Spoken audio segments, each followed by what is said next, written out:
一次咧係關於呢本攝影集嘅第4次嘅sharing 啦。咁亦都係暫時計劃裏邊嘅最後一次啦。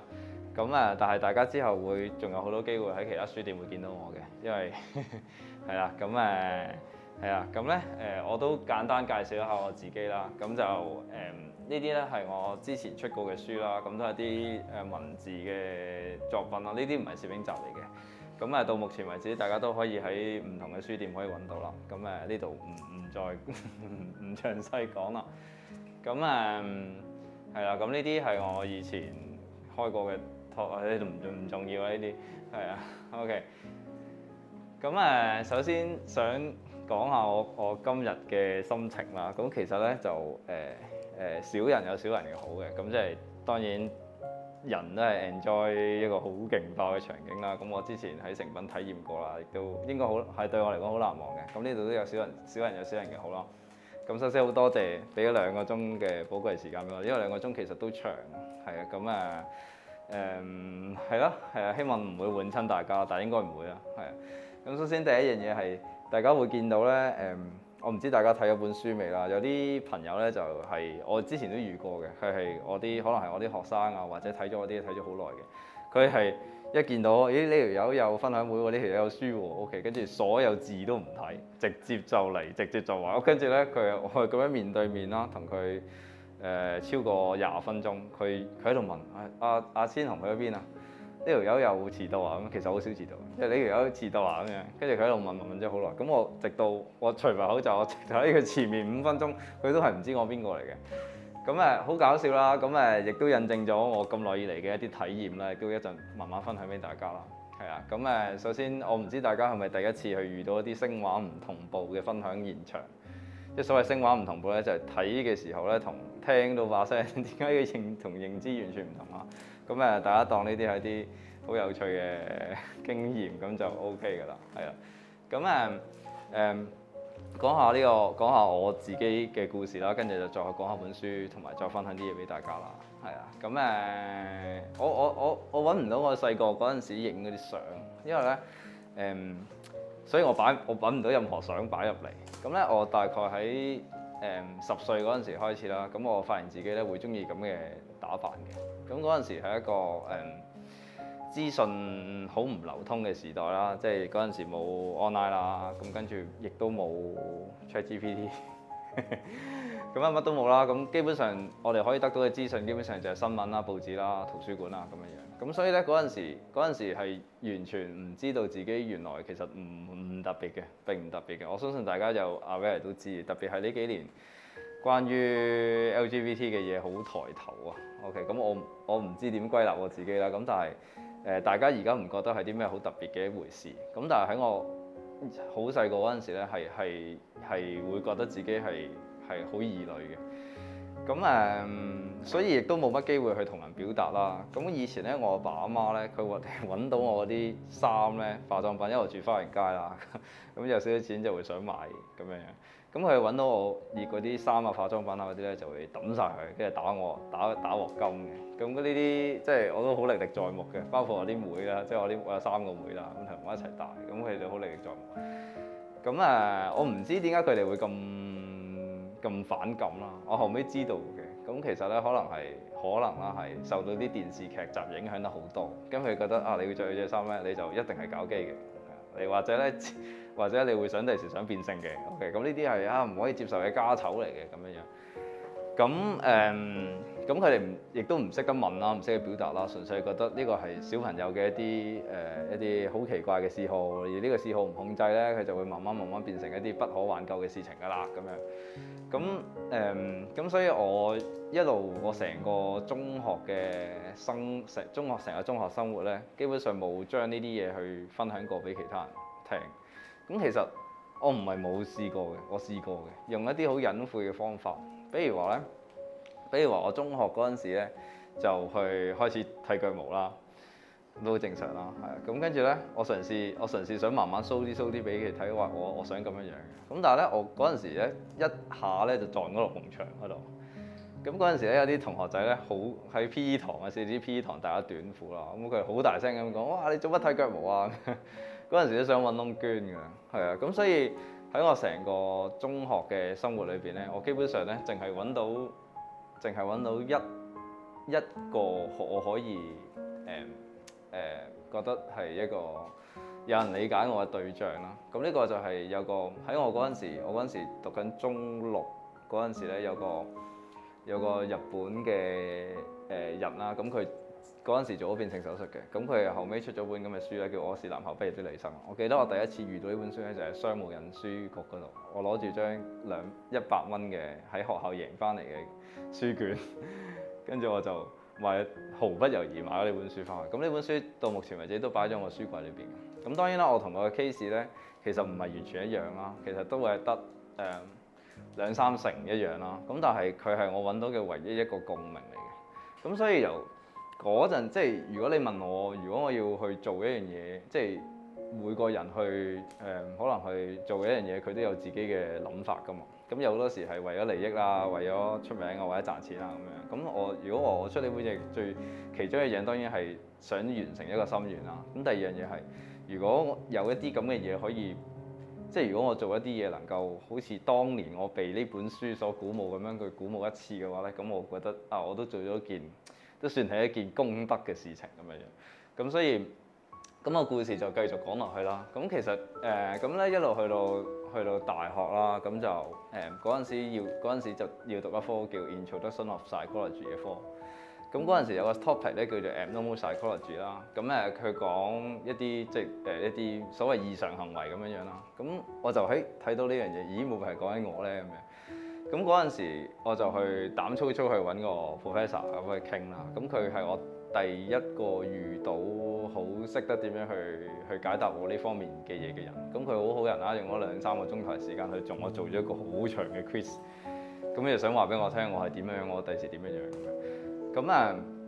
咁我記得嗰陣時咧讀書壓力好大，即係讀書壓力好大啦。咁跟住又因為呢件事啦，上到大學咧會覺得係一個即係會有一個轉變。個轉變就係咧，我發現我啲同學開始扮得好靚，即係中學唔會噶嘛，即係中學化個妝都會記缺點噶嘛。咁我嗰陣時就嗰個心理落差越嚟越大，即係個感覺上就係我好想好似佢哋咁樣樣，但係即係以前都想，但係以前冇咁 visible 見到啊。咁再加埋讀書真係好大壓力啦嗰陣時。咁所以咧嗰陣時開始就去見學校啲社工，因為見學校社工唔使錢。咁我教晒 call 個又唔可以成日揾佢。咁我自己 personally 咧，我自己對社工個印象唔係幾好嘅，即係我自己可能唔係咁好彩呢方面，係啦。咁如果我知在有社工喺度，你唔好介意。咁我第一次去見佢，我同佢講呢件事啦。咁跟住佢就話我好擔心啊，點解會咁樣㗎？點解你會咁樣㗎？唔得，我要揾方法醫好你咁樣。跟住我聽完呢句之後，我已經唔想再同佢講嘢。我覺得我冇病，我冇事，我好健康。咁但係佢係叫做我可以同佢不停喺度講嘅人啦。即係大家知，即係寫個人啦，你只要不停重複咁樣去同唔同嘅人講翻同一樣嘢咧，你個心可能就會慢慢就會再舒服啲。咁所以我前後咧覺得佢好渣嘅，好冇用嘅。咁但係咧，我都見咗佢成年。直到我轉校啦咁樣，咁呢件事啦，但係呢件事咧，其實再之後咧，亦都冇咩延後噶啦。即係所謂冇咩延後嘅地方就係咧，我從來都唔覺得咧呢啲嘢係啲乜嘢好光彩，應該要俾人睇到嘅嘢。即係正如大家如果唔認識我，你第一個望住第一個感覺so far OK 啦，認佢唔到。咁但係第二個感覺一開聲男人嚟㗎咁樣。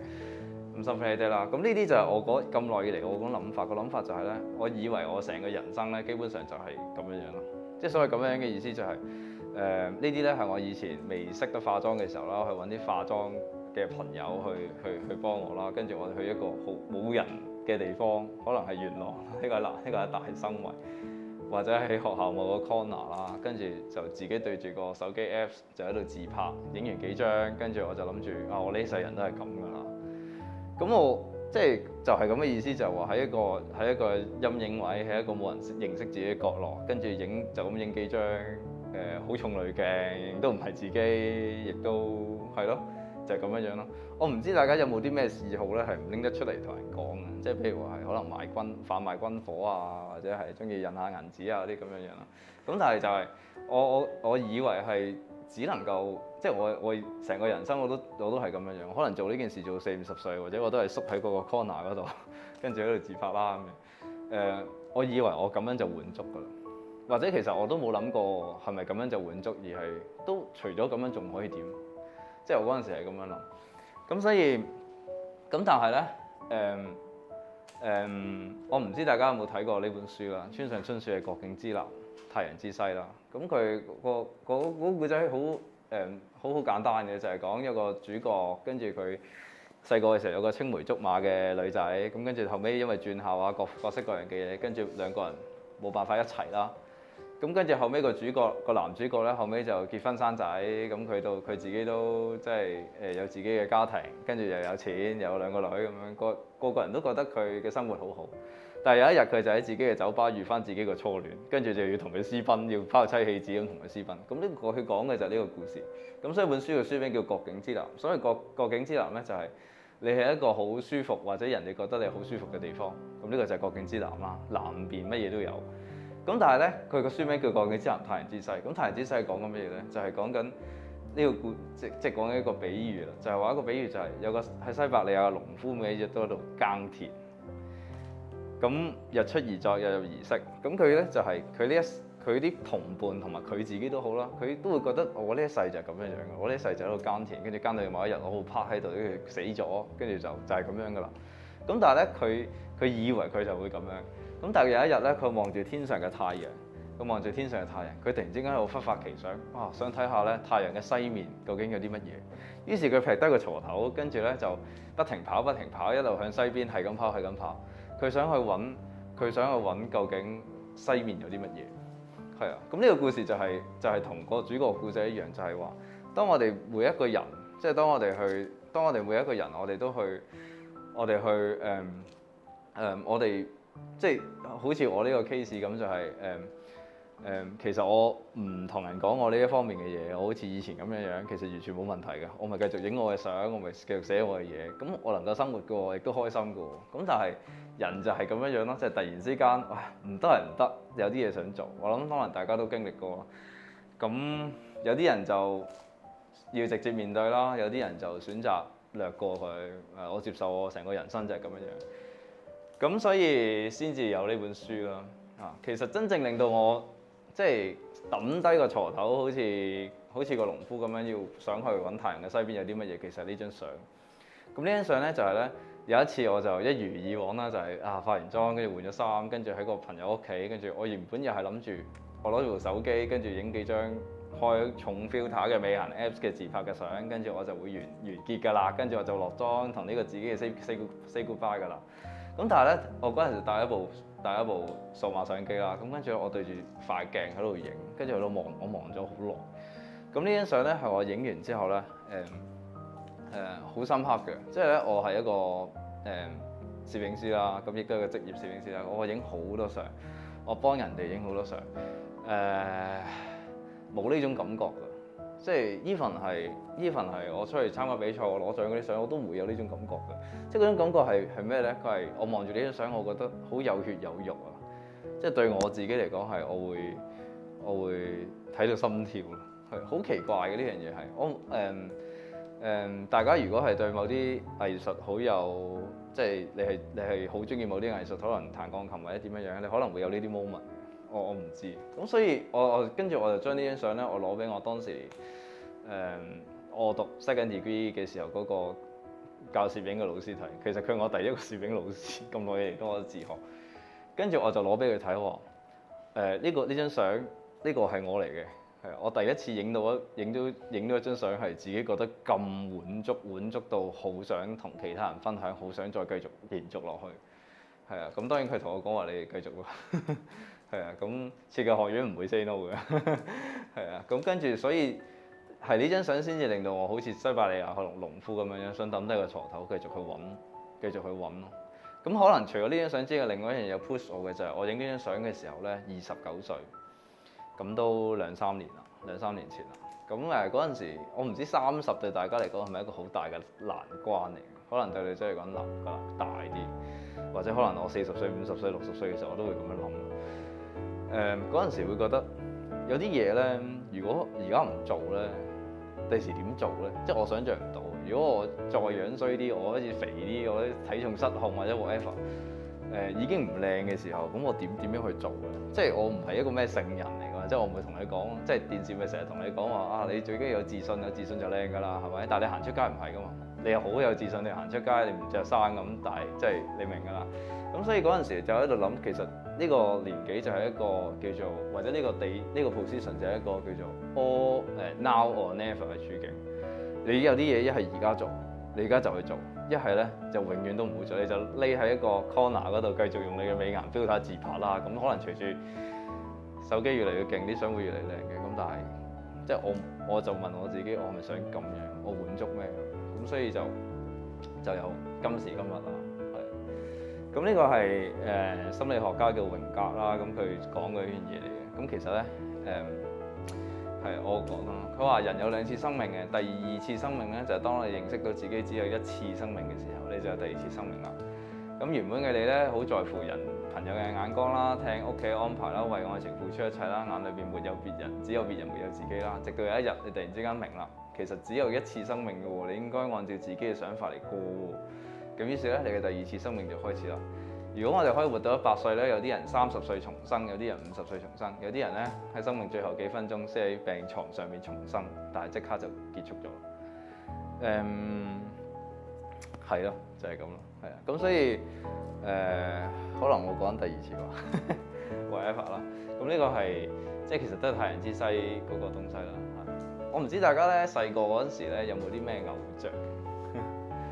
其實啲動漫嘅偶像有冇啊？有冇人啲偶像係可能係伊藤潤二嗰啲作品啊，或者係 Eren Yeager 我要發動地平嗰啲咁樣樣啦嚇。呢個咧係我好中意嘅角色嚟嘅，我好中意嘅角色。雖然呢套嘢唔係我好中意，唔係我最中意動畫，但係我最中意嘅角色係呢個。有冇人睇過？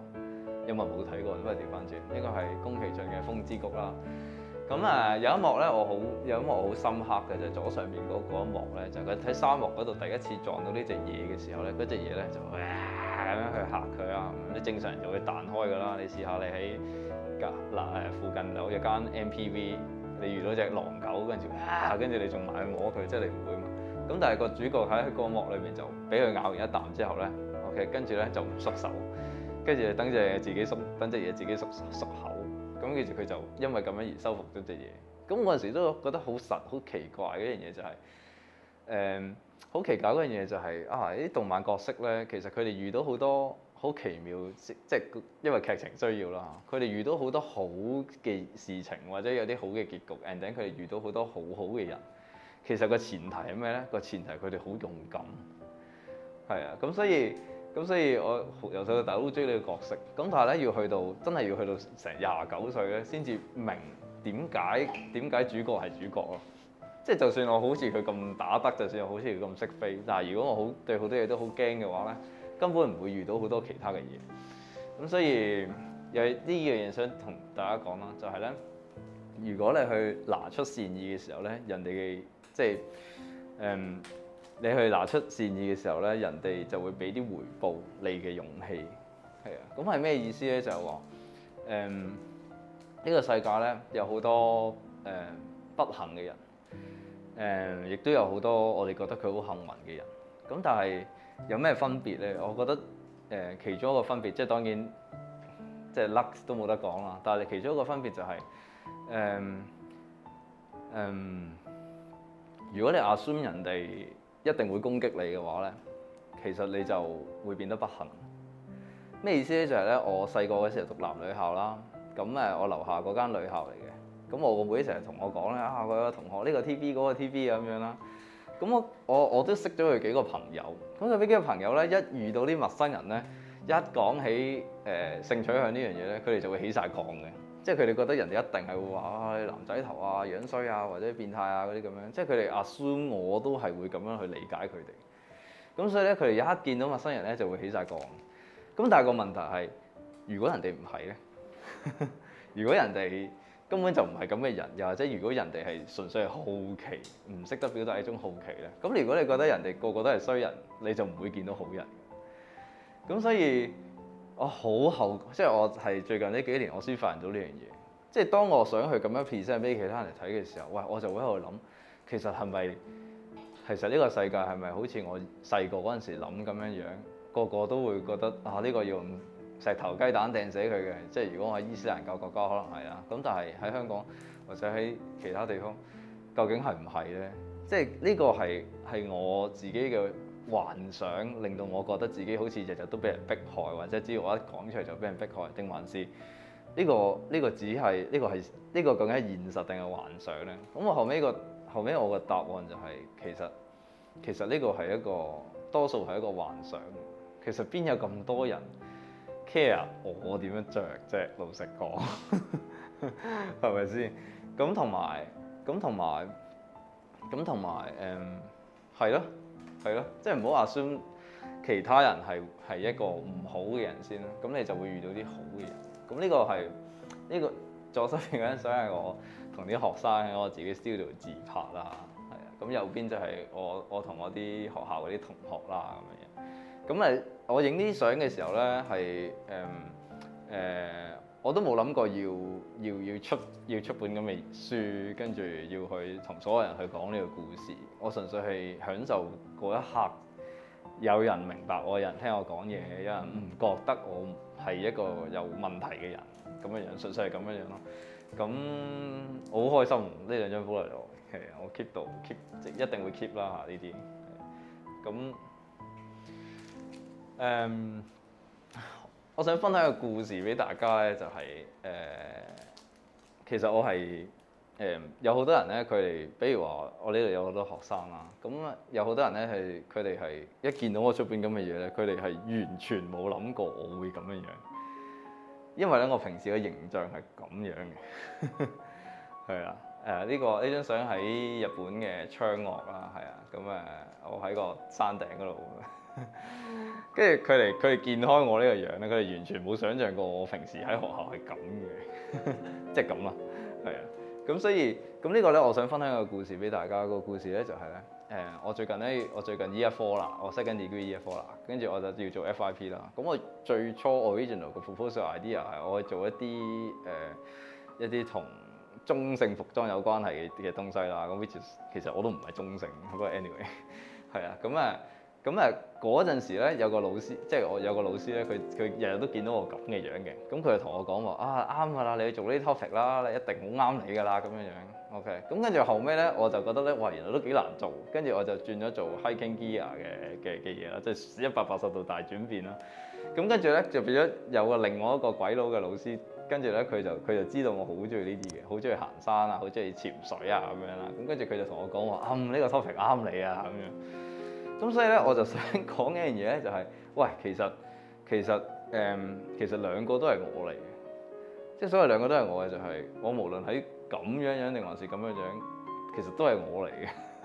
即係點解我哋人咧有樣嘢咧係好奇怪，奇怪嗰樣嘢咧就係咧，人咧淨係睇到自己相信嘅嘢嘅啫。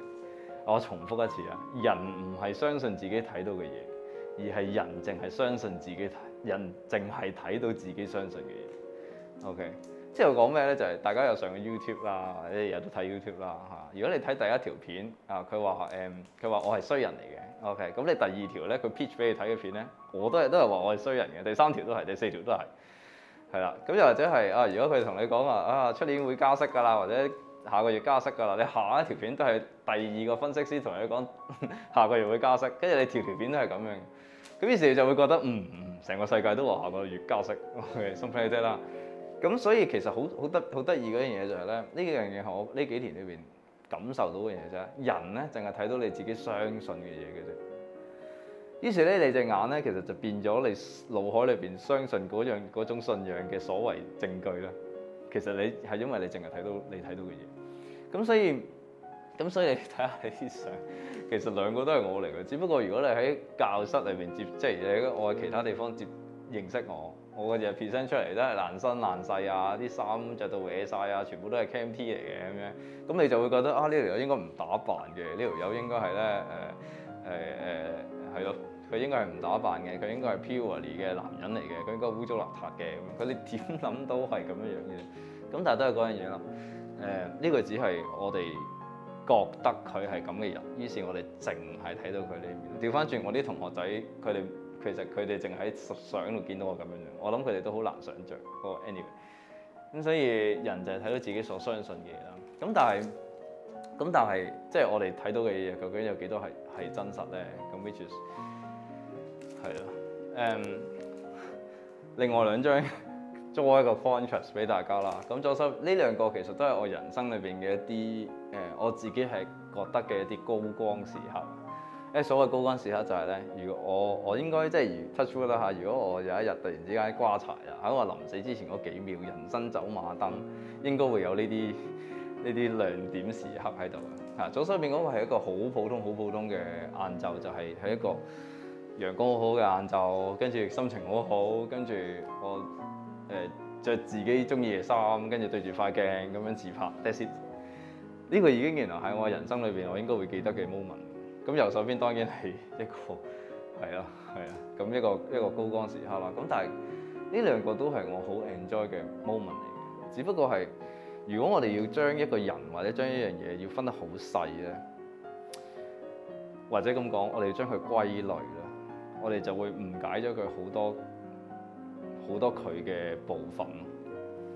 即係如果我要將呢個人歸類，我可能問 AI describe 下呢張相啦，佢就講女性化的、自戀的、柔弱的，跟住即係右手邊呢個可能係完全其他嘅 keywords 嚟嘅。咁但係人唔可以有好多樣㗎嘛，係咯，係咯。咁不過我哋要咁樣去分呢個世界啦，因為咁樣會容易理解啲啦。咁但係咁樣就令到我哋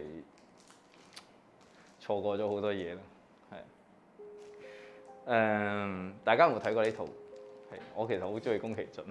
anyway，千與千尋啦嚇，咁佢上完呢套之後咧，咁有好多外國人咧去 send 即係去寄信俾呢個吉卜力工作室，咁佢就去問宮崎駿一樣嘢。OK，跟住佢問啦，點解呢個湯婆婆咧，佢喺間湯屋嗰度咧，佢勞役咁多人，但係咧佢居然即係唔係善有善報惡有惡報嘅咩？佢最後應該會收檔先至係㗎，點解又冇惡報嘅咧？咁樣樣，大家知唔知點解？大家知唔知點解？咁嗰陣時，宮崎駿咧好認真咁樣去覆佢嗰啲好認真去覆佢嗰啲即係筆友啦。咁佢話咧其實佢預計咗咧歐美嘅人咧係好難睇得明呢套作品嘅。佢話其中一個睇唔明嘅原因係咩咧？最大嘅原因係咩咧？最大原因係咧，中國人嘅社會又好啦，西方荷里活電影嘅市場都好啦，我哋好習慣一樣嘢，嗰樣嘢叫做善有善報，惡有惡報，而且係善惡到頭終有報。咁咧係咩意思咧？好人咧係好到咧，連隻蟻都唔會踩死嘅；壞人係一定會推阿婆出馬路嘅。即係咧，你去睇嗰啲 Marvel 嗰啲咧，滅霸就係一個撲街嚟嘅，佢一定要全部都要死咁樣樣啦，係啊。咁其他嗰啲蜘蛛俠嗰啲咧，一定係死機救人嘅。咁但係我哋事實上呢個世界或者我哋作為人咯，我哋係咪咁樣嘅咧 ？OK， 咁所以咧，宮崎駿就答一樣嘢就話咧，佢對於好多人嚟講咧，呢個湯婆婆係一個惡人嘅角色嚟嘅，佢勞役佢哋啊嘛。咁但係佢哋對於佢小朋友嚟講，佢係一個好好嘅媽媽嚟。咁所以我哋睇一件事咧，或者睇一個人咧，佢好與唔好，或者佢係點樣樣，其實完全取決於你喺咩角度去睇嘅啫。咁但係我哋而家網絡上唔係噶嘛。姜濤呢個係好好嘅，或者你覺得佢好唔好嘅，咁佢全部嘢都唔好，或者全部嘢都好。OK， 咁但係呢個係我哋一個誤解嚟嘅。咁所以我會做好事，亦都會做壞事，完全取決於你喺邊度睇我嘅啫。所以我成日都話咧，如果你係喺呢啲地方認識我啦，或者喺我上堂嘅時候你認識我啦，你會覺得我坐喺度可能閃閃發光。但係如果你做我同事，你會覺得呢個撲街嚟嘅。係，我曾經打過工啊，打過1年啦。OK，咁所以其實係你點樣認識一樣嘢或者認識一個人咧，完全取決於你係咩角色同咩位置。係啊，所以咧，我想講咩？人係灰色嘅，無論你相信與唔相信都好。有冇睇過啊？呢最近好 hit 啦，《進擊的巨人》啦，係啊。咁嗰個 Alan 咧攞到把鎖匙，打開咗地下門之後，跟住佢就望住個海，佢就話：海嘅另外一邊咧係敵人，如果將敵人殺晒嘅話咧，我哋就係咪可以自由咧？咁最後佢有冇自由啊？佢殺咗對面咁多人，有冇自由？其實都冇。對面海嘅對面嘅人，即係唔知大家有冇睇過？海嘅對面嘅人其實原來都當佢係敵人，係啊。咁所以係咯，咁所以有樣嘢係啲老人家講嘅，當我哋去講人嘅時候咧，一隻手指指人，三隻手指指自己嘅，係啊。咁所以無論每一個人都好啦，佢會有啲講唔出口嘅陰暗點啊，又或者有啲講唔出口嘅嘢，咁但係呢個就係人咯，灰色嘅，人係灰色嘅，係啊。咁關於呢本攝影集啦，佢咧記載咗我呢幾年嘅學校生活。咁其實咧呢樣嘢都好神奇嘅。咁話說咧，我 first degree 嘅時候咧係讀 BBA 嘅。咁但係咧其實我係完全唔中意 BBA 嘅，係完全唔中意。嗰陣時係我係一間 Band 3中學出身啦。咁嗰陣時即係考到大學已經不得了㗎啦。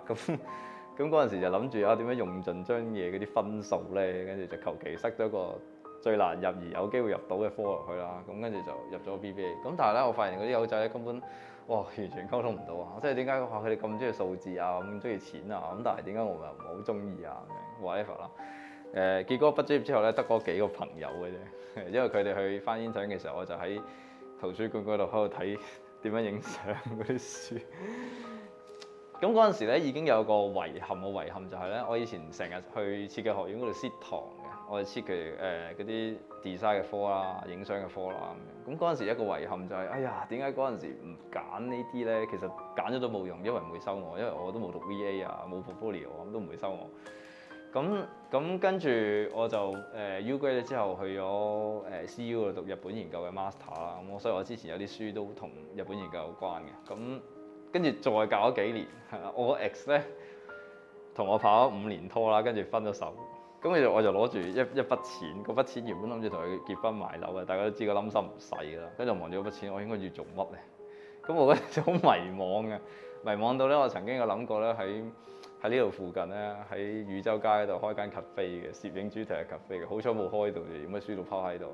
咁但係 anyway 啦，咁跟住嗰陣疫情過咗去之後咧，我就識咗，即係冇幾耐之後，我識咗現在嘅女朋友啦。咁跟住我同佢講我想讀書，咁佢話你試下咯，係啊，咁收你咪讀咯咁樣。咁於是咧我就抱住一個咧就係，我想抱住一個心態就係咧如果我讀唔掂或者人際關係領嘅嘢咧，我就會 quit U 㗎啦。嘅一個心態去讀我 second degree 啦，咁我哋 second degree 度遇到呢班人，其實我真係諗住咧隨時就會 quit U 啊！個原因係因為咧半工讀真係唔係人頂嘅，咁但係咧好彩啊，因為咧我原本預計嘅問題咧應該係人際關係問題比較多，因為我對於佢哋嚟講大太多啦，即係差唔多成10年，差唔多10年，咁再加埋咧你見到啦，我哋班係冇男同學嘅。係啊，我哋班咧37個學生得3個男仔嘅，所以我成日都講笑咁講咧，我話即係我同嗰啲老師，即係老師一開始佢唔知啦，佢哋問我問咧，我就點解你咁樣啊咁樣，我就會答老師一樣嘢，就話 If you can't beat them, join them， 係咪好笑？我都覺得勁好笑，但係 anyway 啦。咁佢哋我終於明白咧，我終於明白一樣嘢係究竟讀設計同埋讀商科或者讀文科啦，最大嘅分別喺邊度？我終於明，我用咗我第2年開始明嗰樣嘢係咩咧？就係咧嗰樣嘢係咩咧？就係睇多幾張相先啦。你啱啱嗰啲係 year one 嘅時候啊，year one 嘅時候我咧仲係咁嘅樣嘅。係啊，即係大家可能睇過好多 memes 圖咧，就year one 咁嘅樣，year two 嗰樣，year three 已經變咗偽娘啦咁樣。我都覺得自己嗰啲相似 memes 圖。anyway， 係啊，咁跟住我 year two 開始咧，我就斷斷續續會咁樣樣啦。咁呢啲都係同學仔幫我影，咁同埋我影同學仔啦。係啊，咁咧跟住 Year 3嘅時候啊，就係咁樣樣嘅，即係我已經見到啦，我已經我都唔係日日嘅，差唔多日日都係咁樣樣返學啦。咁其實我某程度上咧，因為我出咗嚟做嘢，你知出嚟做嘢同學生最大分別就係有啲財力噶嘛，咁有啲財力啲衫就會靚啲啦，咁所以係啊都好啲，係啊。咁我想講咩咧？最大分別係用心睇同埋用眼睇係有分別嘅。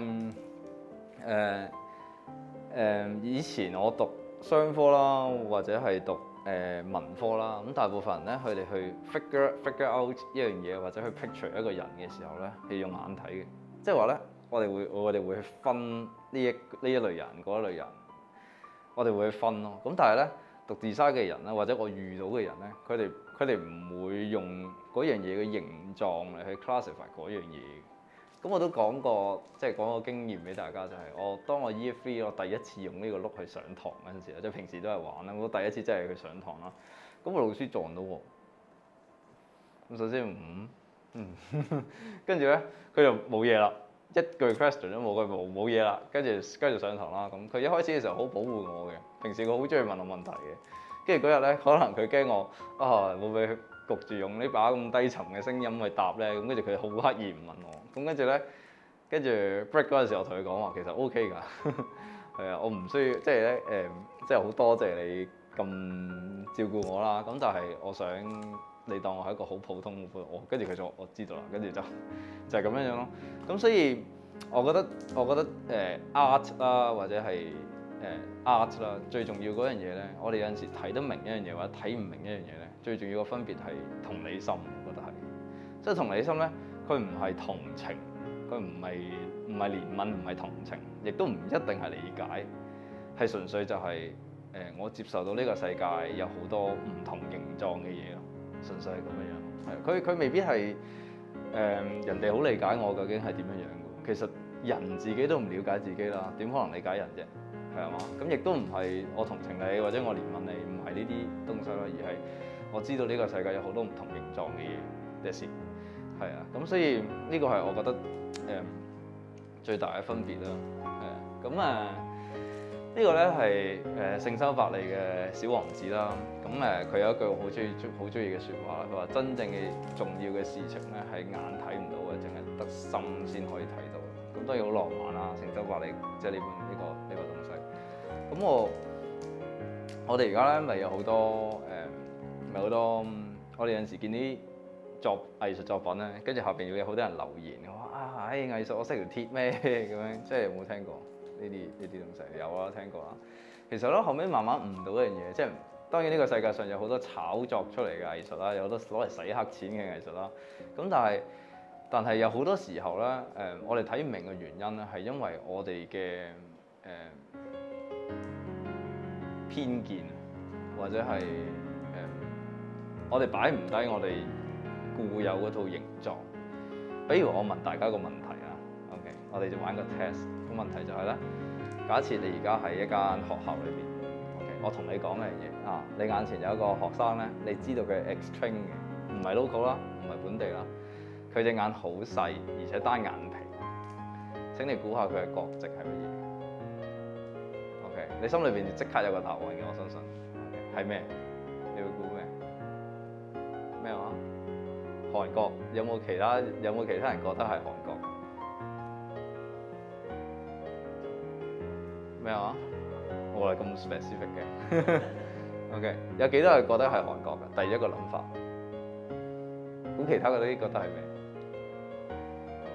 哦 ，OK。如果你諗係中國嘅話咧，你嘅頭腦比較清醒。OK， 你諗下一間學校裏邊，如果我哋講 extreme 啦，壓倒性都係大陸人，95%。所以同佢隻眼大眼細冇關係嘅，係啊。你常識嚟推斷，概率嚟講都應該估中國 ，right？OK， 係咯。我問多條問題咧 ，OK， 你眼前有個棒球棍同埋有個棒球，你知道兩樣嘢加埋係11蚊 ，OK？ 棒球棍同棒球加埋11蚊，棒球棍比棒球貴10蚊，咁棒球幾多錢啊？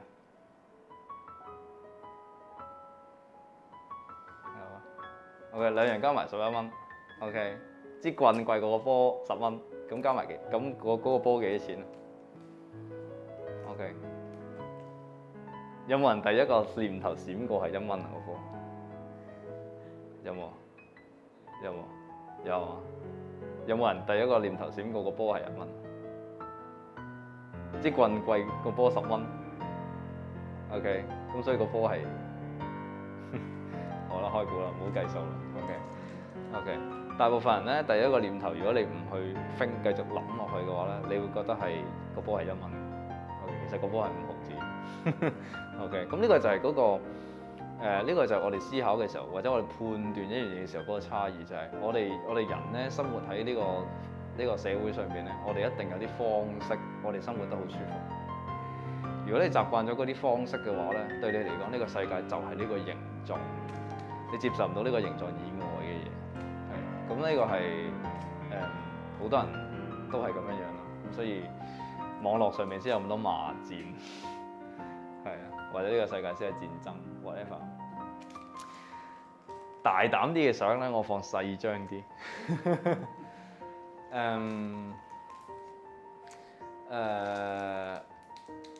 我唔知大家睇唔睇到啊？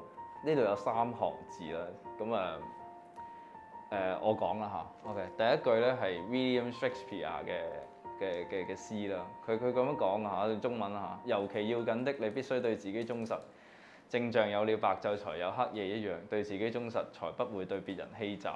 OK， 台灣咧有本書咧講登山嘅，叫做個書名好長嘅，叫做地獄的修羅，地獄的修煉場，跟住冒號年輕的心與困難的山。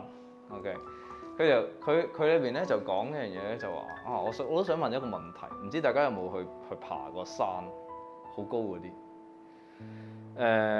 我去日本爬嘅時候咧，我同埋台灣爬嘅時候咧，我學到一樣嘢，嗰樣嘢就係咧，啲人臨去攻頂之前咧，佢哋就會抌晒啲 gear 喺個山屋嗰度，即係當佢抌低晒嘅喎，啲銀包啊，嗰啲乜 Q 啊，啲全部抌低晒，淨係帶佢哋覺得最輕最需要嘅裝備咧，就爬上個頂嗰度，跟住就先至落翻嚟嘅啫。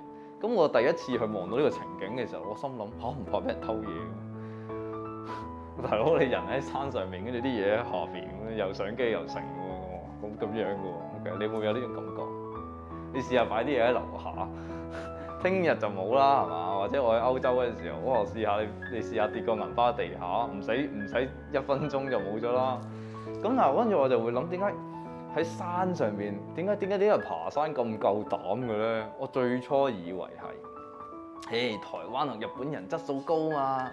我最初以為係，我後尾揾到答案。答案係咩咧？個答案咧就係咧，下邊呢句，下邊嗰個係 William Martin 咧，佢寫嘅一樣嘢咧，1895年，100幾年前寫嘅，叫做 The Alps from End to End。佢咁樣寫咧就話咧，呢個同自然嘅搏戰能夠創造出一種持久價值嘅道德振奮，他們洗滌了心靈，將感傷、蜘蛛網、愚蠢想像一掃而空。佢哋帶這個人接觸到冰冷石頭般嘅實習，召喚出佢本性中最好嘅一切。他們扮演着道德的保濟。即係話咩意思咧？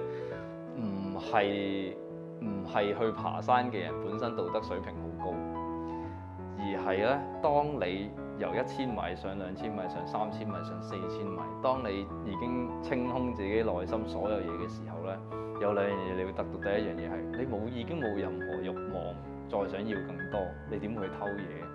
第二樣嘢係佢已經將你自己個本性去逼出嚟，你要去面對自己。所以我都係講嘅，如果你冇試過爬山，去爬山啊，去爬啲好高嘅山，嗰種壓榨自己體能會將你所有最好嘅嘢都轟出嚟。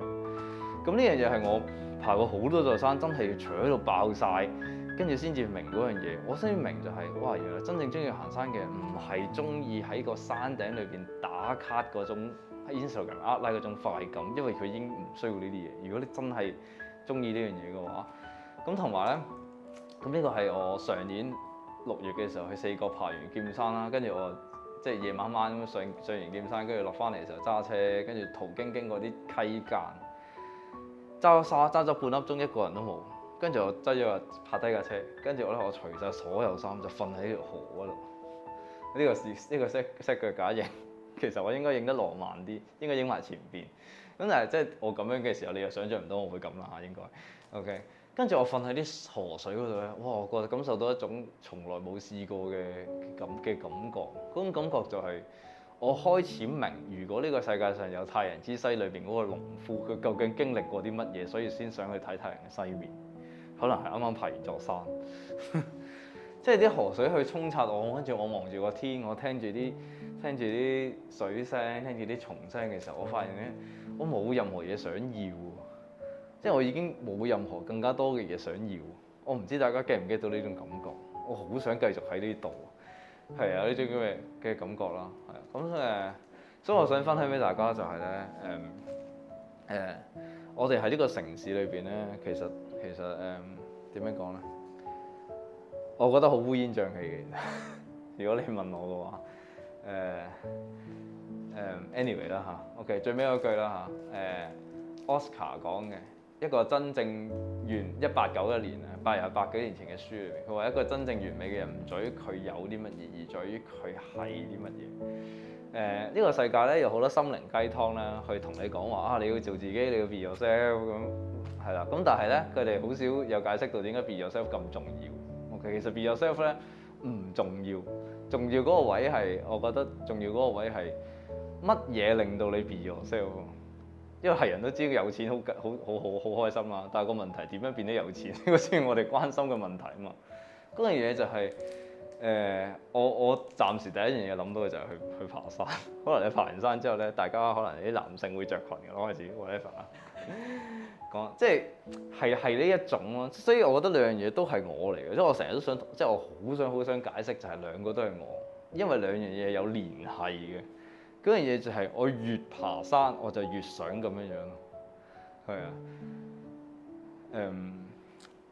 希望大家 picture 到少少咯，係啊，好彩擺細張啲嘢，我自己咧其實影咗咁多年相啦，我冇出過攝影集嘅。呢個係第一本，因為我自己第一樣嘢我好中意寫字啦，第二樣嘢係一路以嚟都覺得自己啲嘢未夠好，要去出本書啊。咁當然你會唔好懶謙虛啊，收檔啦。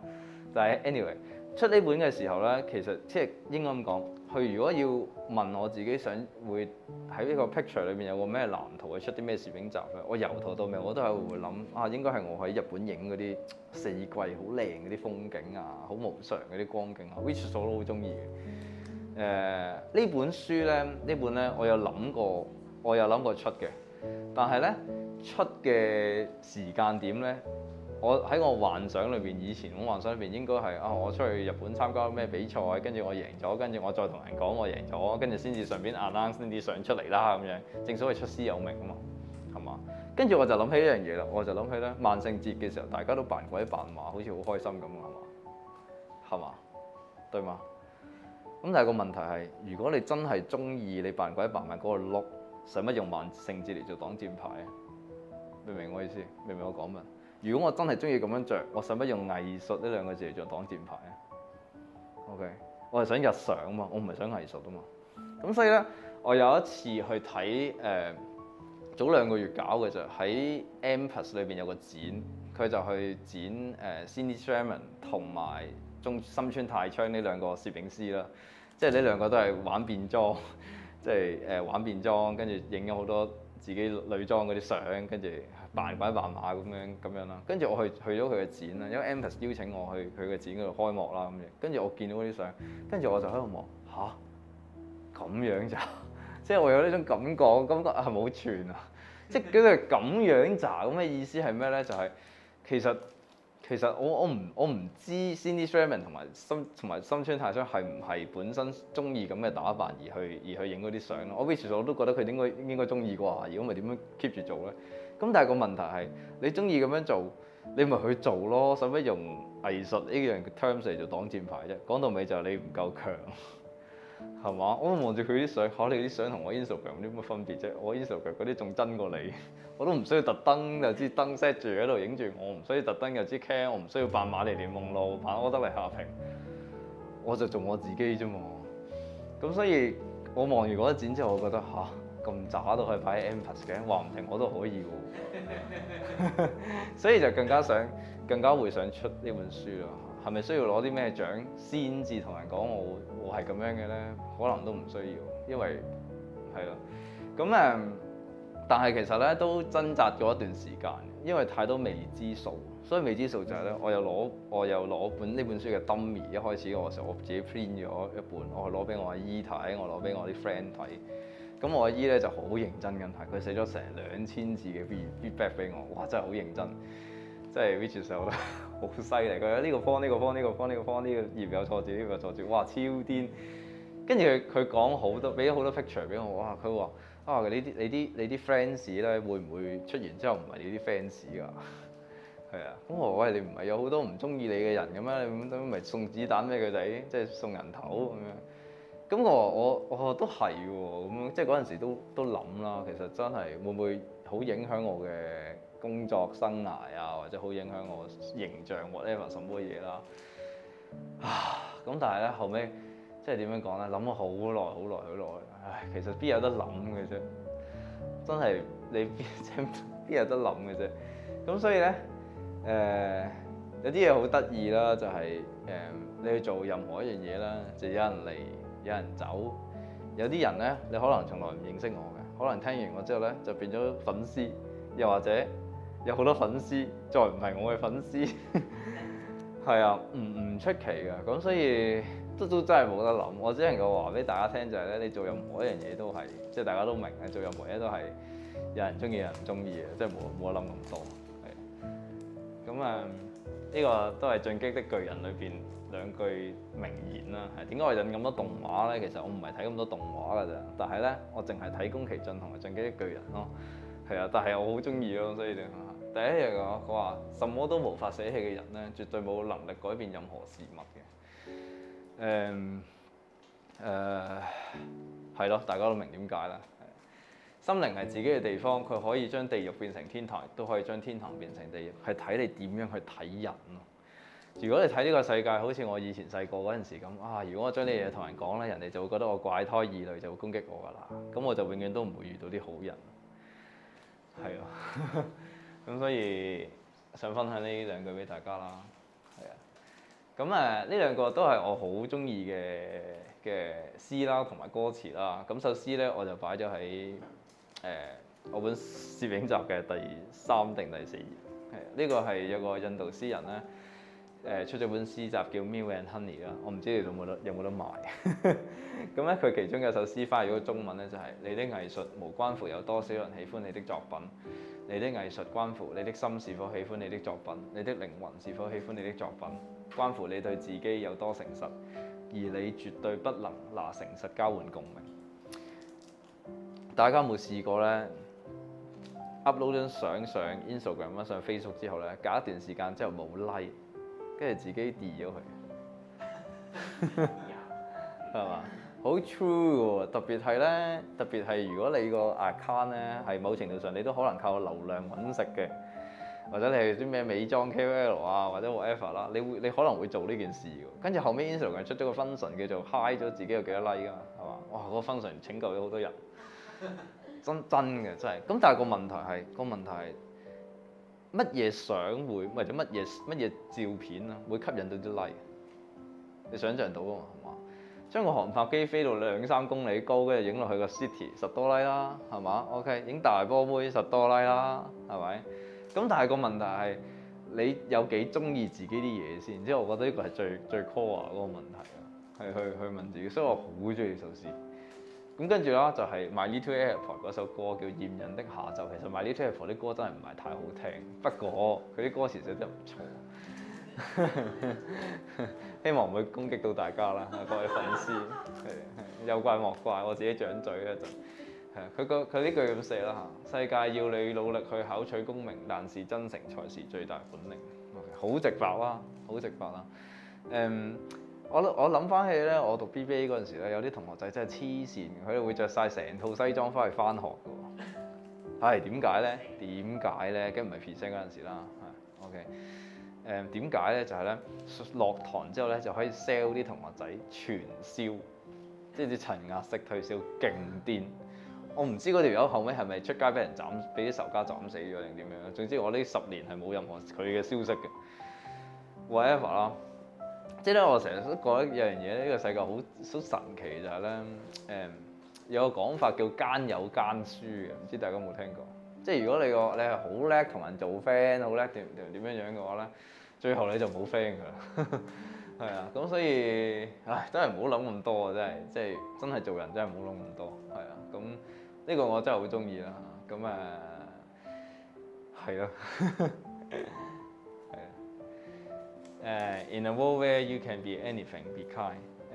我想講多一個故事，呢個故事就係我以前曾經聽過咧，有個其實唔係以前，即係可能早2-3年，有一個男人啦，咁佢好細個嘅時候已經覺得自己想做女人㗎啦。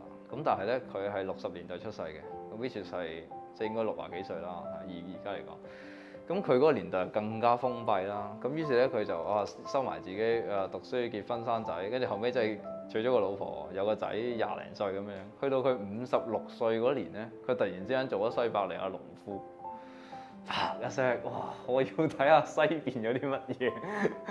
OK， 咁大佬你知啦，國境之南太平之西個古仔，個農夫係冇小朋友噶嘛，咁佢咁樣做咪好自由放蕩不羈的小鳥咯，係咪？咁跟住咧，但係佢老婆同個仔知道之後，你覺得會點？你覺得會點？崩潰啊！係嘅，唔係崩潰啦，係令到你崩潰，係啊，係啊。咁跟住佢老婆登報同佢離婚，就話佢有不恰當行為咁樣，跟住佢個仔都唔要佢啦 fuck off 佢啦。咁但係佢總之佢而家變咗西伯利亞農夫嘅模式啦，跟住就唔好理我啦，我衝啦咁樣。咁跟住佢又真係去咗做變性手術啦，就真係用女性身份即過佢餘生。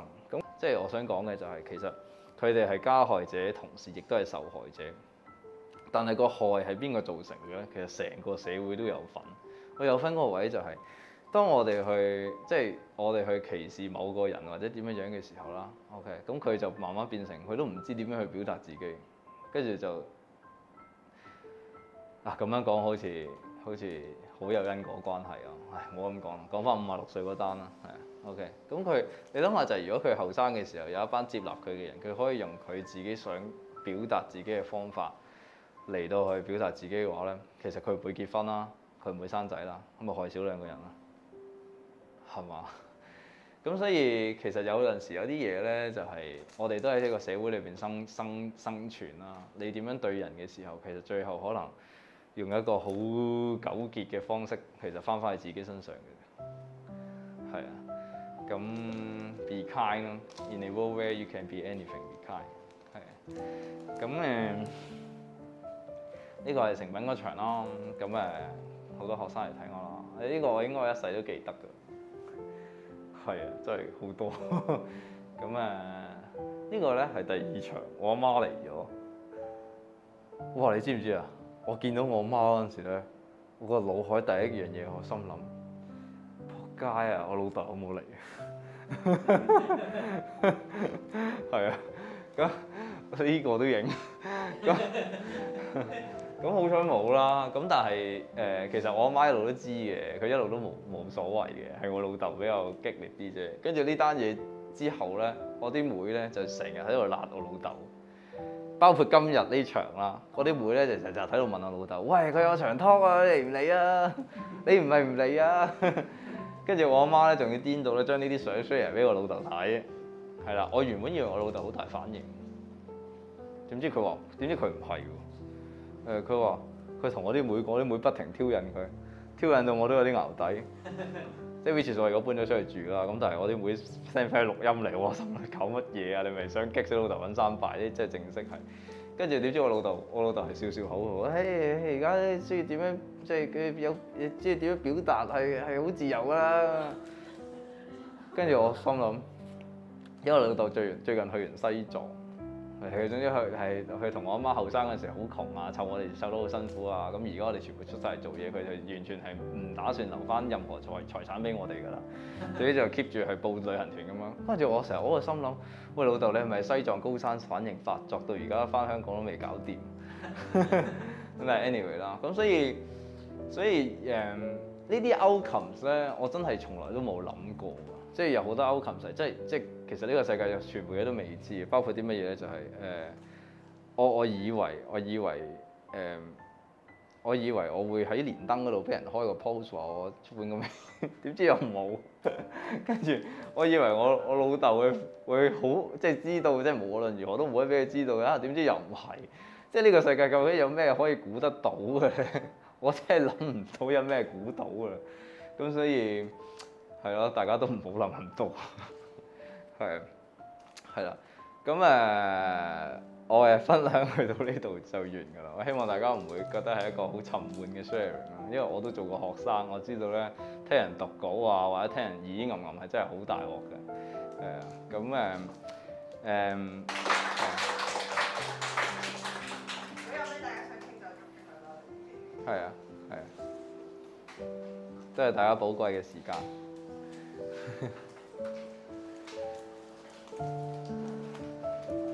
喂，thank you，勁霧啊！我估唔到你咁多 key 啊！有啊。